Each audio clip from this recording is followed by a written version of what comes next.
안녕하세요. 건강정보를 분석하고 플랜을 세워드리는 이웃집 닥터 이승은입니다. 오늘은 갑상선 호르몬 제제를 먹고 있고 병원에서도 갑상선 호르몬 수치가 괜찮다라고 하는데 여전히 갑상선 기능 저하증의 증상이 있는 경우에 대해서 말해보려고 합니다.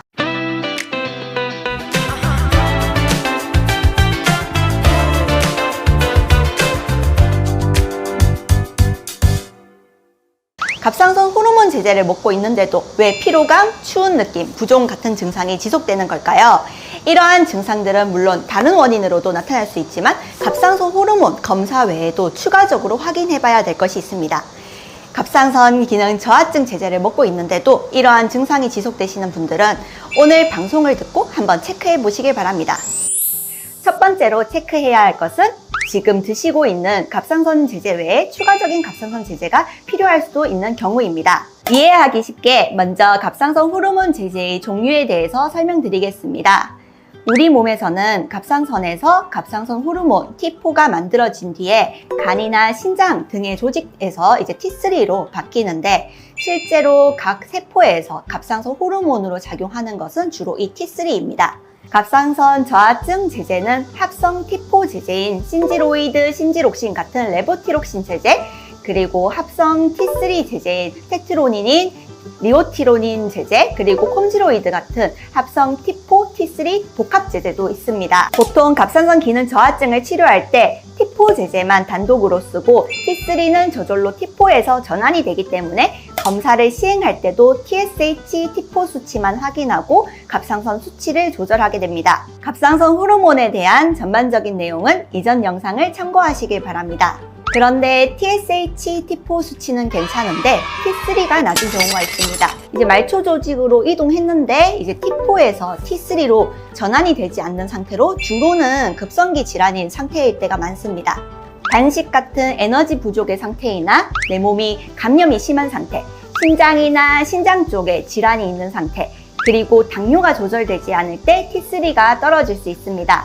주로는 일시적인 경우가 많기 때문에 급성기, 즉 많이 아픈 시기가 지나가면은 보통은 정상 갑상선 수치로 돌아갑니다. 그 외에도 스테로이드나 베타 차단제, 아미오다론 같은 심장에 대한 약제를 먹는 경우에도 T3가 낮아질 수 있습니다.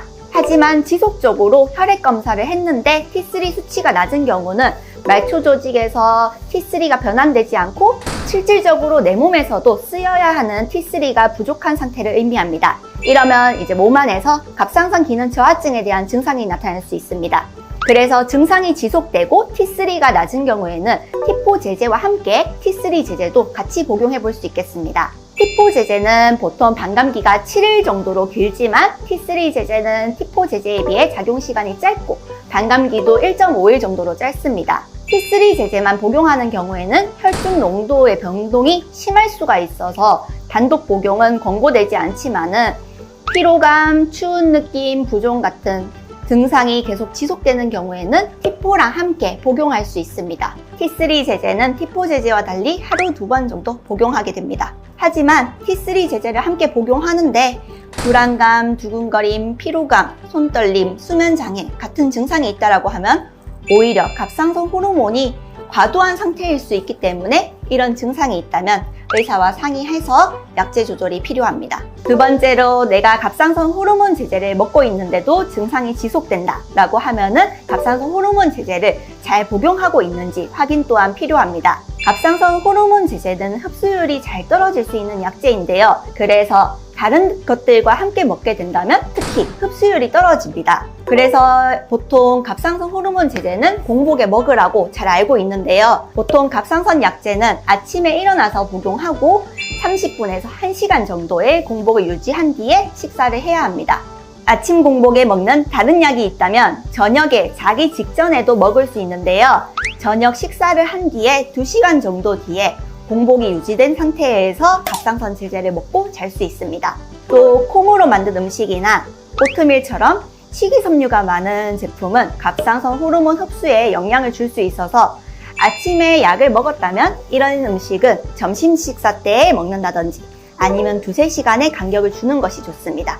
다른 영양제들, 특히 비타민 제제나 유산균, 철분제, 칼슘제, 위장약 등은 같이 먹으면 흡수율이 바뀔 수 있기 때문에 갑상선 제제랑 2시간 정도의 간격을 두는 것이 좋습니다. 커피, 우유 같은 것도 흡수율을 낮춘다는 연구가 있어서 물과 함께 복용하는 것이 가장 좋습니다.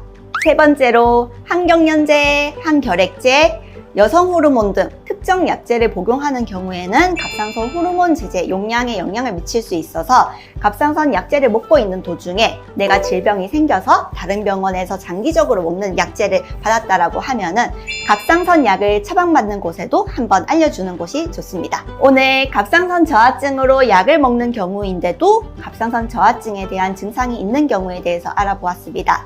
내가 약을 제대로 잘 먹고 있는지 한번 확인해 보시고 혹시라도 증상이 지속된다면 추가적인 T3 검사를 한 번 더 체크해 볼 수 있겠습니다. 이상 건강을 분석하고 플랜을 세워드리는 이웃집 닥터 이승은이었습니다. 감사합니다.